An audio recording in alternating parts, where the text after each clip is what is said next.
Mon maître, c'est le rabbin Spar. Moi, je n'ai pas de nom. Et sur le port d'Alger, dans la Casbah, on m'appelle le chat du rabbin. Is it any surprise that I would like this movie? No. Well, when I Screw you. heard that the original title was Le Chat du Rabbi, I thought you'd be all over it. Oh, I thought this was just the Jewish version of Garfield. I'm sorry. That's all I thought about. Yeah, he hates the Sabbath. Yeah. he hates the Sabbath. Instead of lasagna, he has matzo ball soup, and No, this is the Rabbi's Cat. This is a French animated film that's based actually on a comic series with the same title. I didn't realize it was based on a series. Something about it gave me that feeling. Yeah, well, it's definitely when you watch it and the way its story develops, which is certainly like divided up into acts, it feels almost like it's a series of graphic novels in a way, like continuing the story. Basically, this cat, his rabbi owner, his daughter, who's basically the owner of the cat, but the rabbi's like, this cat is a bad influence on my daughter, which we'll get to in a moment. And then a variety of other interesting characters that come into the life as the story develops here. The basic idea is that for reasons that are, okay, why not, I guess, the cat suddenly is able to start talking one morning, like communicate in a way that like other people can communicate right back with it, which drives their small little town into some amount of, well, not furor really, but trying to decide what do you do about it. Well, it's interesting because it's not one where like, hey, this cat starts talking. Everybody's like, what? A talking cat? This is amazing. What do we do? They're like, oh yeah, the cat talks. And he's kind of annoying. Yeah, the trouble. And he's like, and the cat's going like, hey, you know what? I'm Jewish. I want a bar mitzvah. It's like, no, you're a cat. Come on. The trick isn't getting the cats to talk. The trick is getting them to just shut up. Yeah. I was like, man, I'm glad he wasn't around Hitler at the time because that wouldn't have been pretty. But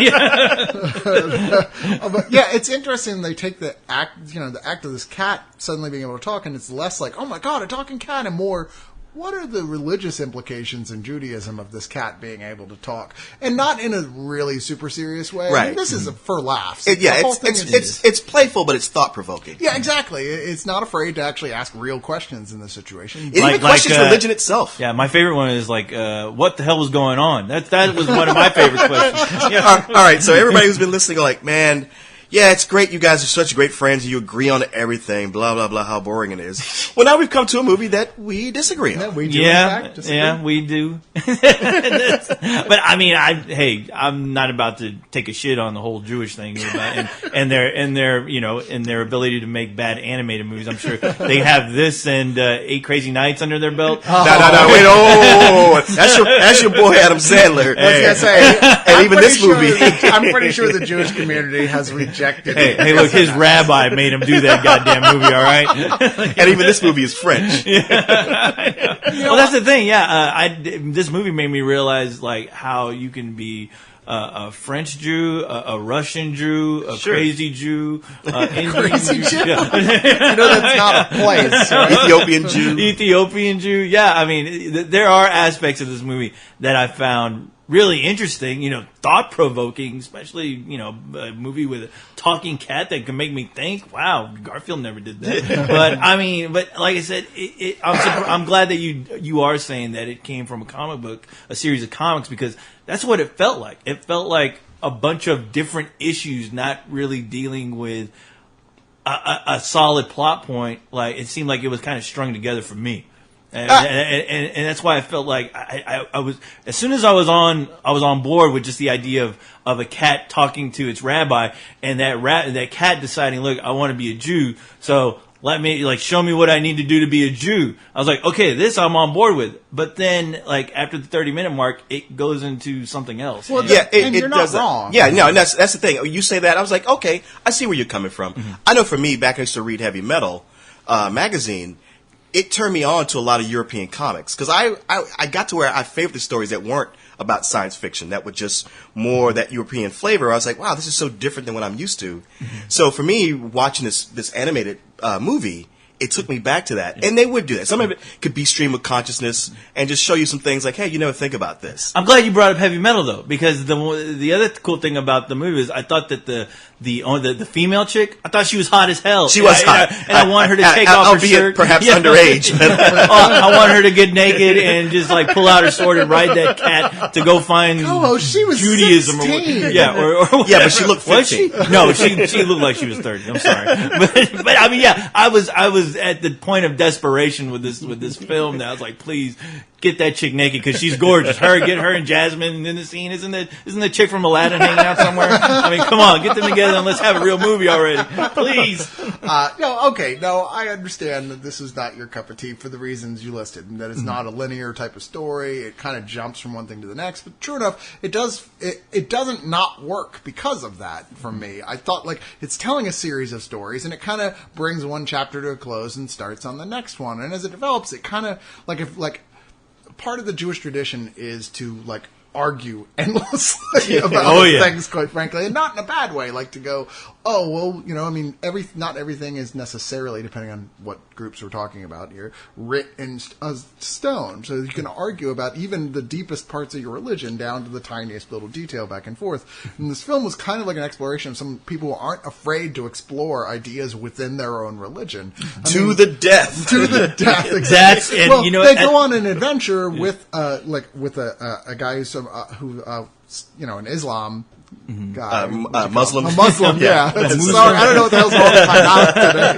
Fancy Islam. Because if you don't tell the joke just right, they're gonna blow you up. But he's like best friends with a rabbi. Who are great buddies. It doesn't even occur to them to be upset at each other because of their differences in religion, which I really like. Yeah. And they're going out with a Russian Jew who escaped from Russia and is here believing that there's this place out in Ethiopia where all Jews of all skin colors and everything are welcome. And it's as he goes along, there's like the Russian guy gets involved with the black woman who doesn't speak the same language. Well, nobody speaks Russian. They have to pick up their friend who speaks Russian, and the guy's kind of a dick. Ultimately, it's like the reason the cat is even there for this trip is because the cat, even though not everybody can hear him anymore for reasons aren't entirely explained, other people can, and he's the translator because not only can he speak, he can understand every languge. So he's like the cat translator. Well, and also the way these things, they pop in and out that don't seem connected, but it is a road picture. It's all about being on the road, and so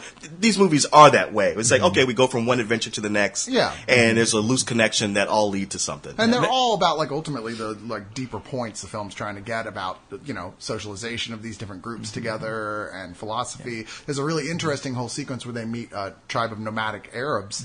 I thought was one of the high points of the film. I dig that. Yeah, I dug that because I loved how they presented a situation which is people arguing about their points about who's right and who's wrong, and a lot of people die. Yeah. And I'm like, you know what? I wish this happened in real life. I wish this would happen on the internet. I wish people could get together with their internet, little squabble and fucking just kill themselves. I realized I love how it was the most civilized, deadly argument I've ever seen. This may be the most hurtful thing I could say to you, Ghost, and I apologize, but you'd make a terrible Batman.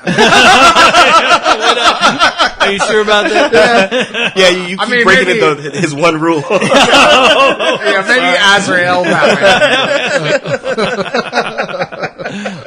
You got a good point. It's too hard. I can't do this. It's like, oh fuck that shit, yeah. Where's Catwoman to tell me it's okay? The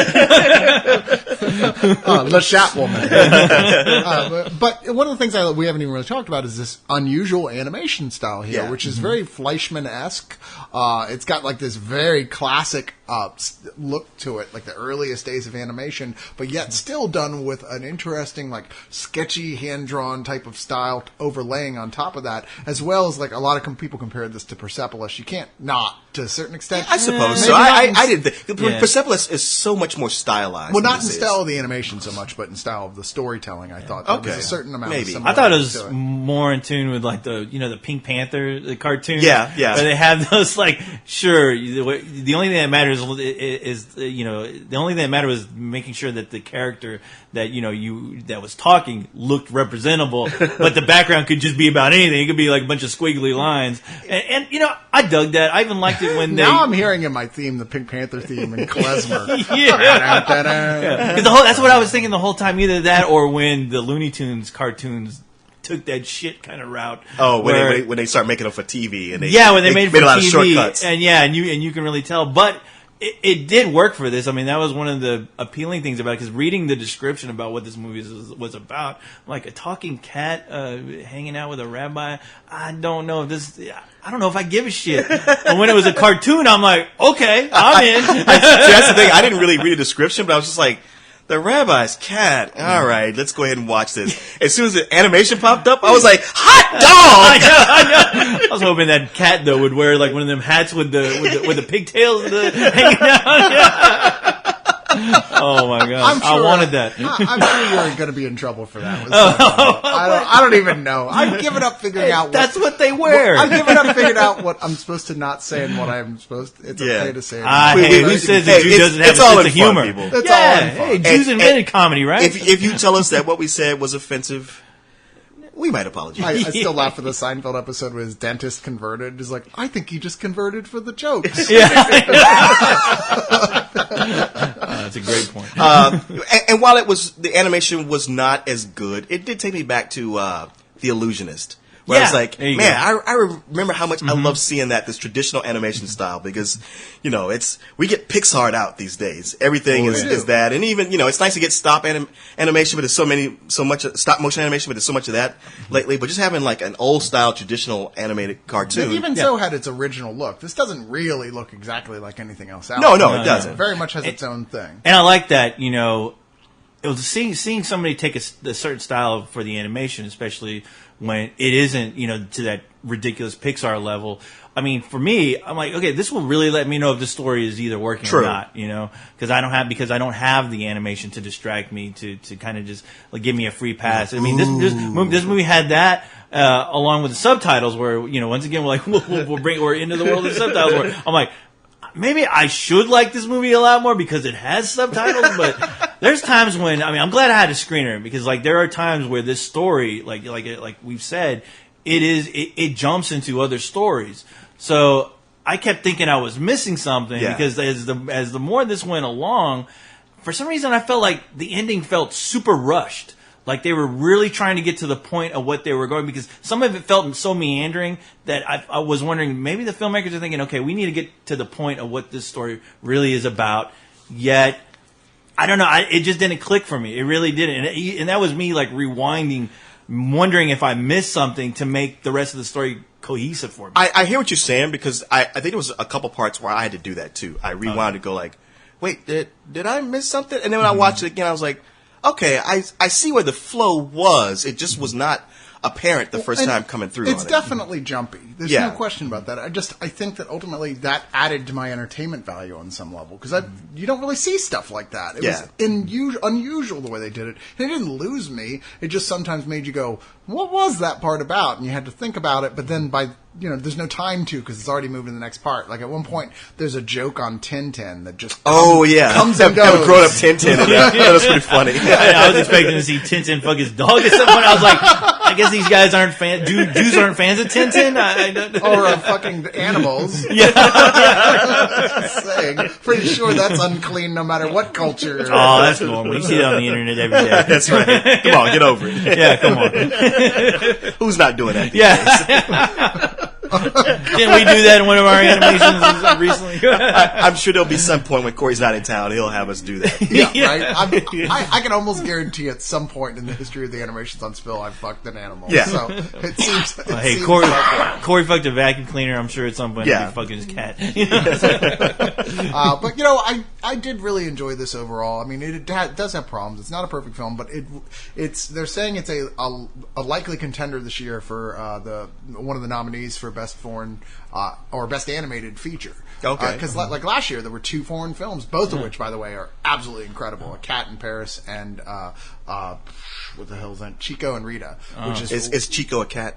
No, because my cats are in all these things. Yeah, well, I got to check. I know it should be a rule. Yeah, I know a cat named Chico. Son of a bitch always asks me for money. Not that kind of cat, co-host. Oh, sorry. Hey, but you know what? I noticed looking up this movie, I kept seeing that it was made in 2011. Well, that's normal. It takes a long time for these things to get around to, getting a full season. Oh, okay. I thought it was released in 2011. Well, with the Oscars, they're going to go with Best Animated Feature when it got a release here. Oh, okay. Because it is except for the best foreign film category. I thought it was just one of these movies that took for goddamn ever to get over here after an American critic probably looked at it and said, you guys, this is pretty good. And, so it's like, oh boy, we get it. Was that critic me, Coach? That was you, yeah. Because I really like this film a lot. Like I said, don't think it's perfect, but I still think that if you're a fan of animation, if you're a fan of, like you said, like the heavy metal comic books and that style of storytelling, I think that you're going to see a lot to love here. And I definitely think if you have any interest in Judaism, there's a lot of really interesting talk about Judaism and their belief system and like how that is like perceived in context of other religions. That is never so heavy as to bog the movie down, but it's not so light as to be dismissive either. I actually give this a full price. I thoroughly enjoyed it. Yeah, that's probably one of my favorite, or maybe my favorite aspect of it, is that this talks about religion. Seeing people who classically we think of as hating each other, who just talk about it, and it's not heavy. It's not even mean spirited. It's like, wow, this is nice. It'd be great to have more of this going around. But just the whole fresh take on it, just something so different and fun. And that threw me at times because I didn't know where it was going to go. It did help to be able to rewind and watch it, as co-host pointed out. And more than likely, if you see this, you won't see it in the theater. You'll probably have to, see it in some place where you can rewind it. I would suggest doing that. You're right. It's not perfect, but I give it a very high matinee. I really tried. I want to be part of the cool class. I want to be down with the cool kids. I wanted to enjoy this movie because, I mean, like I said, it had such a promising premise for me. It lost its way and went all over the place. You don't belong here! Well, I definitely don't belong hanging out with Jews, I guess. But, I mean, the thing is, I did like that aspect of the movie. I like what they were trying to get across with all the different versions of Jews out there and just their thoughts on their religion, what they actually believe, the issues that they have with it. I thought that was really cool, especially presenting it in an animated way to where, you didn't feel like you were watching like those crazy ass Christian cartoons. Right. I was like, sure it was on the level of Davy and Goliath, but I did appreciate that. It taught me some things, but if I could teach them anything, it'd be to make a more linear story. But I mean, saying that though, I'm just gonna give it a rental. I feel like I've gotten more out of other movies like this, where they're using the animation and they're trying to tell a story, dealing with other religions. But I mean, I wanted to really dig this. I just didn't. I'm sorry. I just don't understand. You saw there was a cat in it, right? He's like the main character. Yeah, I did see that. Except he's sort of not. He's sort of the main character. He's the titular character. He looked more like a skinny rat. He did. It's like, you got to admit, you'd never bring a cat like that look like that home. And I think he's one of those shaved ones, the hairless ones. Those are gross. I'm he looked like Mickey Mouse heading on to Auschwitz or something. I was like, oh, don't do that. No. I don't know if that was appropriate. No, now you stepped over the line. I'm making an observation. You trying to have fun, but you had to go too far. My favorite thing about him is that, like there's obviously an actor's voice when he was talking, but like when he was just a cat, it was even still an actor's voice just going meow. I wish I could train Monkey to do that. He looked at me and goes meow. I'd be like, and he just looked up like, what? I know. It's like they're killing each other over like their religious beliefs. Yet they're not going to kill this damn cat because he's talking and he's because fucking annoying. Because they're like, there might be money in this. Hey, we could do something with this. You guys almost got out of this. Hey, make him a rapper. Tiens, rends-toi utile. Oh, combien le péril enrichirait les dieux. Les dieux? Oui? Non, ça va pas. Bien. Le chat, la belette et le petit lapin, ça vous va? Oui. Non, parce que si vous voulez, je peux chercher une fable qu'avec des animaux cachers.